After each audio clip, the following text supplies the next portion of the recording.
ರಾಮ, ದಾಶರಥಿ, ಶೂರ, ಲಕ್ಷ್ಮಣಾನುಚರ, ಬಲಿ, ಕಾಕುತ್ಸ, ಪೂರ್ಣಪುರುಷ, ಕೌಸಲ್ಯಯ, ರಘೋತ್ತಮ, ವೇದಾಂತ ವೇದ್ಯ, ಯಜ್ಞೇಶ, ಪುರಾಣ ಪುರುಷೋತ್ತಮ, ಜಾನಕಿ ವಲ್ಲಭ, ಶ್ರೀಮಾನ್, ಅಪ್ರಮೇಯ, ಪರಾಕ್ರಮ ಎಂಬೆಲ್ಲ ಶ್ರೀರಾಮನ ಗುಣಕೀರ್ತನೆಯನ್ನು ಭಕ್ತಿ ಶ್ರದ್ಧೆಗಳಿಂದ ಅನುದಿನವೂ ಮಾಡುವ ಭಕ್ತರು ಅಶ್ವಮೇಧ ಯಜ್ಞ ಮಾಡಿದ್ದಕ್ಕಿಂತಲೂ ಹೆಚ್ಚಿನ ಪುಣ್ಯ ಪಡೆಯುವರೆಂಬುದರಲ್ಲಿ ಸಂದೇಹವಿಲ್ಲ.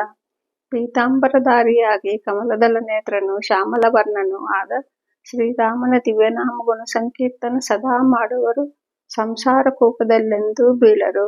ಮನೆಯಲ್ಲಿ ಸಂಸಾರಿಯಾದರೂ ಮನದಲ್ಲಿ ಸನ್ಯಾಸಿಯಾಗಿರುವ ಸಾರ್ಥಕ ಬಾಳುವೆ ಅವರದಾಗುತ್ತದೆ. ಕಾಕುತ್ಸ, ಕುಲದೀಪಕ, ರಘುಕುಲೋತ್ತಮ, ದಶರಥನಂದನ, ಲಕ್ಷ್ಮಣಾಗ್ರಜ, ಸೀತಾವಲ್ಲಭ, ರಾಜರಾಜೇಶ್ವರ, ಶ್ಯಾಮಲ ಸುಂದರ, ಸತ್ಯನಿಷ್ಠ, ಶಾಂತಮೂರ್ತಿ, ಗುಣಸಾಗರ, ಭಕ್ತಬಂಧು, ದಯಾಸಿಂಧು, ರಾವಣಾಂತಕ, ಲೋಕಾನಂದದಾಯಕ ಈ ಎಲ್ಲಾ ಗುಣ ವಿಶೇಷಗಳಿಂದ ಉಲ್ಲೇಖಿಸಲ್ಪಡುವ ಶ್ರೀರಾಮಚಂದ್ರನ ಪದತಲಗಳಿಗೆ ನಾನು ಭಕ್ತಿಪೂರ್ವಕವಾಗಿ ನಮಿಸುತ್ತೇನೆ. ರಾಮ, ರಾಮಭದ್ರ, ರಾಮಚಂದ್ರ, ವಿಧಾತ ಸ್ವರೂಪ, ರಘುನಾಥ, ಪ್ರಭು ಮೊದಲಾದ ಹೆಸರುಗಳಿಂದ ಕರೆಯಲ್ಪಡುವ ಸೀತಾಪತಿಗೆ ನಮಸ್ಕಾರ.